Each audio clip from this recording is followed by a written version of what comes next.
一个人的命运当然要靠自我奋斗，但是要考虑到历史的进程。当曼哈顿计划的军方代表格罗夫斯将军来到实验室，任命奥本海默为项目负责人时，奥本海默表示：“您还是另请高明吧，我实在也想不通。”我一个搞理论物理的，怎么就被钦点去搞核武器了呢？格罗夫斯将军说：“白宫都研究决定了，就由你来当负责人。希望哪个国家你没去过，还和德国的海森堡谈笑风生呢？还不速速脱下孔乙己的长衫，跪谢皇恩！”奥本海默大吼一声，扑向了新墨西哥州的洛斯阿拉莫斯国家实验室。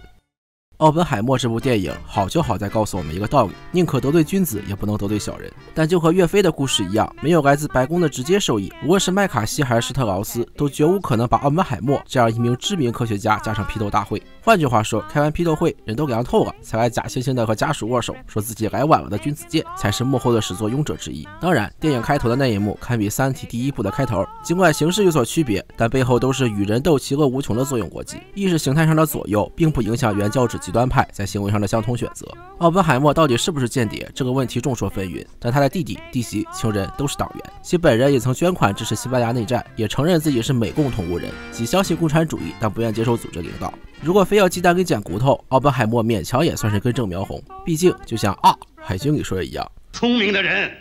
容易变成赤色分子。用小将们的话来讲，奥本海默就是典型的白砖路线带头人，从最开始就是被领导们特许限制使用的。不会说话，不善社交，专注于学术研究而不关心政治，长期的性压抑甚至导致精神出现问题，给自己导师下毒。奥本海默根本没有意识到自己最大的靠山根本不是一技傍身的专业技能，而是罗斯福为首的战时美国领导层需要他。当美国赢得二战，曾经的同盟国开始分裂成世界的两端，意识形态上的可靠性就压倒了个人能力的高低。鸟进良弓藏，兔死走狗烹。三位一体核实验成功，美国投下原子弹，日本宣布投降的那一刻，奥本海默后来的命运就已经注定了，他的祖国不再需要他了。你说的对，但是麦卡锡主义及 Marxism 又称红色恐慌，是美国1950年代受到以共和党参议员麦卡锡为首的众议院非美活动委员会挑拨而错误发动的，被 FBI 局长胡佛为首的特有机关所利用，给国家和人民带来严重灾难的内乱。1954年受到参议院的一致谴责，麦卡锡主义者加紧迫害进步人士的阴谋活动。1957年，首席大法官沃文代表新政民主党人执行美国开国元心和宪法精神，将麦卡锡主义尽数摧毁，使麦卡锡主义者试图将忠诚调查计划进一步扩大化的阴谋未能得逞。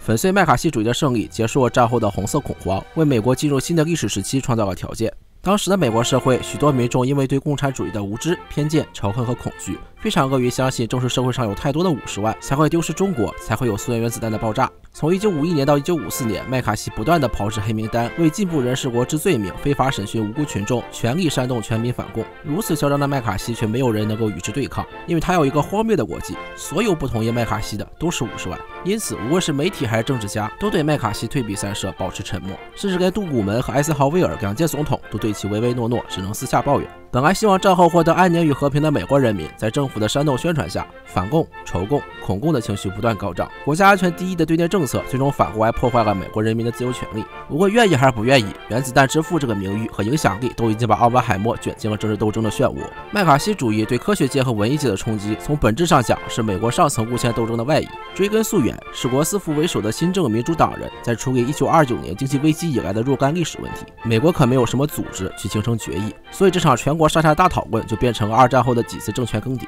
举例而言，把奥本海默拉下马的施特劳斯就是很典型的前罗斯福时代人物。一战时期成为胡佛的左膀右臂，在经济危机大发横财，二战时期官运亨通，实属小人得志的典型。而杜古门作为罗斯福的政治继承人，手里拿的是你办事我放心的遗诏，嘴上说的是2个凡是，屁股下面坐的是总统宝座。罗斯福的遗产过于丰厚，以至于新政民主党人的帽子死死焊在了杜古门的头上。尽管奥本海默利用自己的影响力大肆反对原子弹的使用和氢弹的开发，但在国务卿艾奇逊等人的保护下，杜古门也没有过多为难，奥本海默只是被打入冷宫。但是当共和党人前盟军总司令5星上将艾森豪威尔上台，一场政治风暴就要从华盛顿席卷全国了。关于这段历史事件内容，大家可以点击传送门回顾一下我之前制作的关于历届美国总统的视频。通过筹划我，筹划罗斯福总统，筹划超过50万名科学家参加了曼哈顿计划。战争的时候，负责管理原子弹研发项目的只有我一个，你们躲到哪去了？我感觉你们政治界还是需要提高自己的知识水平。你们有一个好，开批斗会的时候，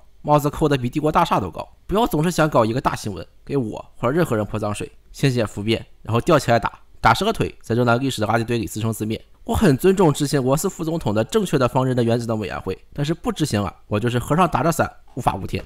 看着调查人员用笔记下高级牛排、核动力打火机和半瓶82年拉菲，奥本海默在大吼一声后，眼神失去了希望。在这次安全委员会的审判行动中，他是唯一一个被吊销安全许可的，对他的监管也是最严格的。其弟弟也受到波及，被大学开除，没有单位敢接收。这位核物理学家被迫自我下放牛棚，当起了农场主。奥本海默错误地认为，制造原子弹的人可以决定如何使用它，但武器的用法永远只取决于拥有它的人。用现在的话来讲，奥本海默就是没有大局观，不会揣摩上意。上纲上线一点，奥本海默就是妄议国家大政方针，制造散布政治谣言，是不拥护以艾森豪威尔为核心的共和党政府。所谓的国际合作并不能阻止美苏军备竞赛，只会滚为理想主义者的一厢情愿。一个合格的政客至少应该知道什么时候该说话，什么时候不该说话。不知道怎么打逆风局，就应该激流勇退。不愿意给亩产万金背书，不想站起来给领导敬酒，至少也可以故作疯癫，研究一些超自然，在接下来的乱世保全性命。就像剧中爱因斯坦说的一样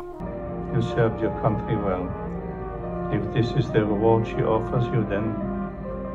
perhaps you should turn your back on her. 只要不成为湖人队，总能等到被平反的一天。当安本海默在安全听证会上被批倒批臭，永世不得翻身，一直置身事外的艾森豪威尔对于委员会的决定感到非常高兴，还打电话祝贺施特劳斯，认为他在处理一件棘手的问题时干得相当漂亮。当来自马赛诸塞州的参议员肯尼迪荣登大位，打倒他人的施特劳斯最终也被人用相同的国际打倒，一个滑稽可笑的马前卒就此退出政治舞台。当知识分子被迫因政治原因闭嘴，意识形态的斗争就开始甚嚣尘上。他们看到社会处于危险境地，却不能发表自己的看法。战争狂们打着国家利益的旗号，上马一堆高瞻远瞩的项目，最后通通烂尾，浪费纳税人钱。所谓国家安全的考虑，既没有增加国家安全，也扭曲正常发展，不但让苏联在核武竞赛上追平，甚至一度让美国在太空竞赛上落后苏联一大截。直到肯尼迪和约翰逊时期才勉强追平。奥本海默或许不是一个合格的政客，但他是个优秀的科学家。如果喜欢本期视频，不要忘记3个加关注。如果不喜欢，也私信我提意见。你可以在 B 站、微博、微信、YouTube 随时关注名人谈。最后的最后，这是名人谈，我们下期再见。